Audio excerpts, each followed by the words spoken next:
சிந்தோனி இந்த காணொளி மூலமாக உங்கள் ஒவ்வொருவரையும் சந்திப்பதில் பெரும் மகிழ்ச்சி அடைகிறேன். இன்றைக்கு ஒரு வசனத்தை காட்டிக் கொடுக்க விரும்புகிறேன். அது ஆதியாகமம் 50ஆம் அதிகாரம் 20வது வசனம். நீங்கள் எனக்கு தீமை செய்ய நினைத்தீர்கள், தேவனோ இப்பொழுது நடந்து வரும்படி எல்லாம் வெகு ஜனங்களுக்கு உயிரை காக்கும்படி அதை நன்மையாய் முடிய பண்ணினார். அந்த வசனத்தை பார்க்கிறோம்.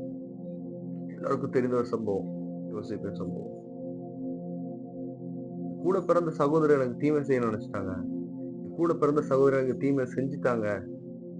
ஆனா நான் நம்புற என் ஆண்டவர் அதை நன்மையாய் மாற்றக்கூடிய ஒரு நல்ல ஒரு தேவனா. இந்த உலகம் நமக்கு நிறைய தீமையே செய்யும். இந்த உலகம் நம்மளை நிறைய நேரத்துல தீமையா நம்ம வழியில நம்மளை நடத்தும். ஆனா நம்ம ஆண்டவர் நமக்கு நமக்கு கைப்பற்றிருக்க முச்சுல, நம்ம ஆண்டவரை பிடிச்ச ஆண்டவர் பழியில நம்ம நடக்க முச்சுல, அதை ஆண்டவர் நன்மையா மாத்த கிருபையா இருக்கிறார். அவன் தரிசனத்தை பார்க்கிறான். சகோதரத்தை சொல்றான். சகோதரர் எல்லாம் குழியில தள்ளி கூட நினைக்கிறாங்க. அவன் எதுக்கு நான் அவனை வணங்கணுமா, நான் எதுக்கு அவனை வணங்க முடியும் அப்படிங்கிற சூழ்நிலையில அவன் குழியில போட நினைக்கிறாங்க. ஆனா ஆண்டவர் திரளான ஜனங்களுக்கு அவர் நன்மையாய் அந்த யோசேப்பை மாத்துறாரு. ஜனங்களுக்கு நன்மையா மாத்துறாரு. உங்க வாழ்க்கையில நீங்க நினைச்சிட்டு இருக்க, ஐயோ கூட பிறந்த சகோதரர் எனக்கு துரோகம் பண்றாங்களே, நான் நம்பி இருந்த என் நண்பர் என் தோழர் எனக்கு துரோகம் பண்றாங்களே நீங்க நினைச்சிட்டு இருக்கலாம். உங்க வாழ்க்கையில ஆண்டவர் பெரிய ஒரு நன்மையை செய்ய போறார்.